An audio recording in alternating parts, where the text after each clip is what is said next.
Welcome to the Glenn Beck program. Big news today, at least 10 Russian deep cover spies from the SVR, which is the new KGB, were arrested this week here. One of them, believe it or not, was a communist who wrote in New York.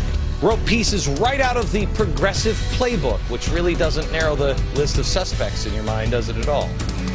It's practically the whole New York Times staff, but this is just the beginning. Over a year ago, I said that foreign ops would be here. Not these kind of foreign ops, but the ones that are sent in at the last mission, the last moment, kind of the Mission Impossible kind of guys, that when they see the opportunity to take us, they go in and help push us over the brink. That's what happens. We've done it to other countries. This is the beginning of what I told you about a year ago.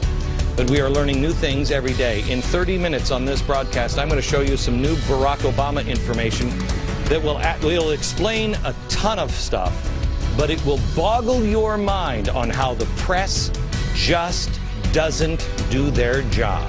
Come on.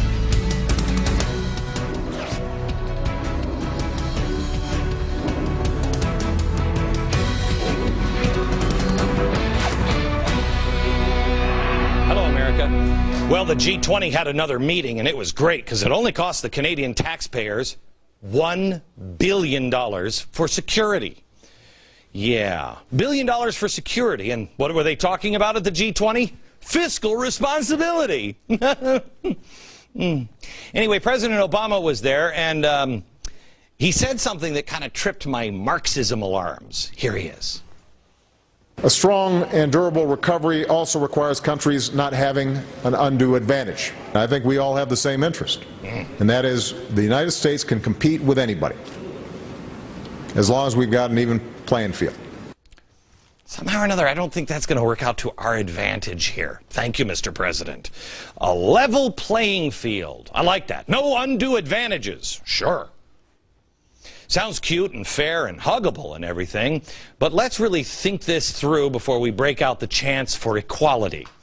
Let's talk about the logistics of that. Whether you agree or disagree, how do you do that? What would happen? What would happen to the average American? Well, let me show you this chart. This is a chart on how much everybody makes in the rest of the world. Yeah. Up at the top is just over $55,000, those evil Americans. Oh, no. Actually, it's the Swiss and their cocoa. Next is the U.S., just over $47,000. Well, the president thinks it's better when you spread the wealth around. He doesn't believe that it's only true here in America. He believes it's also true globally. Look at all of the income inequality around the planet. Let's level it out. Okay, let's see. Do I have an eraser anywhere? Well, what we do is we just get a big bulldozer. You see what I mean? Because it's so unequal. What we need to do is just, well, you can't take anything from the bottom, okay? Because, well, that would wipe them out. They don't have anything. What do we have to do? Thank you for the eraser here. Well, you just have to start at the high spots. Get rid of some of this, okay? And just spread it over. Bring it over here. Now everybody's happy. No, not really. I don't think so. Because we're not talking about Bill Gates' wealth. We're talking about your wealth. We're talking about $47,000 a year. That's the average salary in the United States. In Kenya, where's Kenya? Here it is, $730 a year. That's an undue advantage. Not very equal or fair. We're going to have to level things out. Bulldozer just comes over here, takes all this wealth. It actually has to go down right about here. And then we just take all of our money and send it to the rest of the world. It'll be great. It'll fill in all the gaps in places like Brazil and India and Venezuela and Cambodia. They're going to be so happy. You and little Swiss Miss, you not so much. Here's the inconvenient truth about the leveling of the playing field that the left hopes you don't realize. Your standard of living comes down in order to get this line straight. Not just the rich. Everybody's standard comes down. Do you remember Obama's science czar, John Holdren? Love this cat. Here's what he said. He advocated the de-development of the United States. Let's watch. I think ultimately the rate of growth of material consumption is going to have to come down. And there's going to have to be a degree of redistribution of how much we consume in terms of energy and material resources in order to leave room for people who are poor to become more prosperous. So, if you want to use less energy, you could become more efficient, or you could do something that would make energy costs necessarily skyrocket. Cap and trade, doesn't that what the president say? We'd use less energy because we'd have to pay more for it, and then that money would go over here to places like Kenya. You feeling all warm and cuddly inside? It's gonna be good. This is what America voted for when they voted for change. When all is said and done, the president and the radicals he has surrounded himself with, when all is said and done and they have successfully de-developed America to make the whole world huggable and soft, it's going to be great. Everyone won't have been lifted up. They'll just be dragged down to the same kind of miserable kind of existence. Imagine, America, what your life is going to be like when everybody in the world makes... Yes!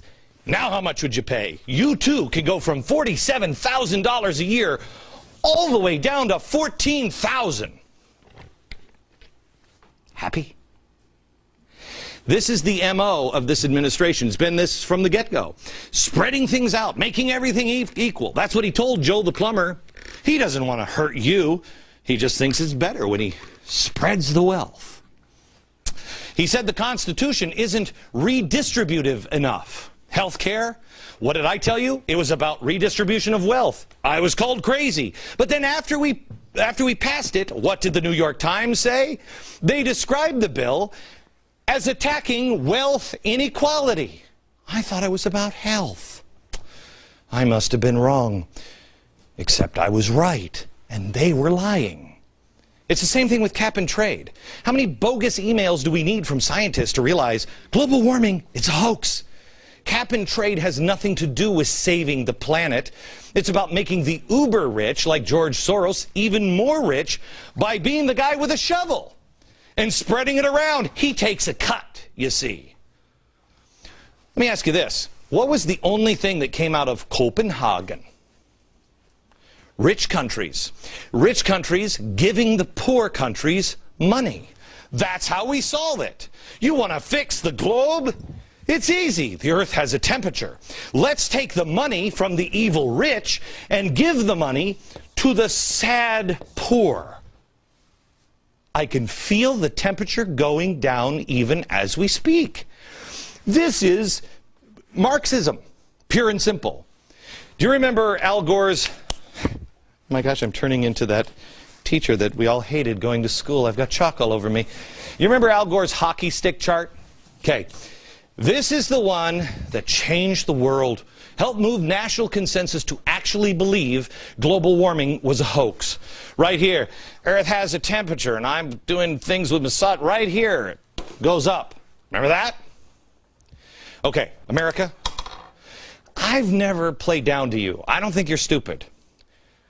But maybe because a guy gets into a scissors lift, you know, you might think, whoa, that chart's real. He had one of them fancy ladder things that went up and down.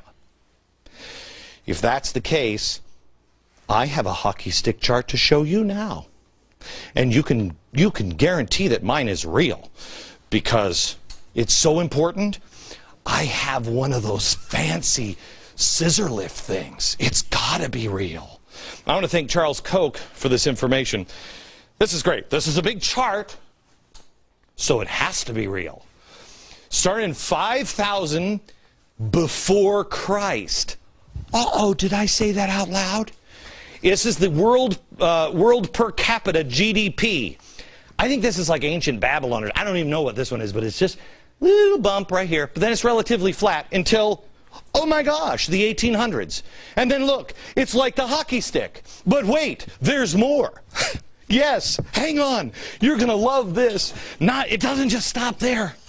No, this is where it gets really real, because I've got a scissors lift, and it's gotta be important if I'm gonna do this. Let's watch the red line as it goes up. Uh-oh, what's happening to the world GDP or per capita? What's happening? Uh-oh, it's all the way up here. What happened? That's a long way down there, huh? Look, it was so flat. But at 1800, gee, what happened? Oh, it must have been when we came up with pets.com.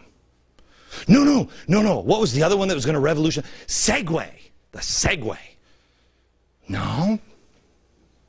Gee, what happened around 1800?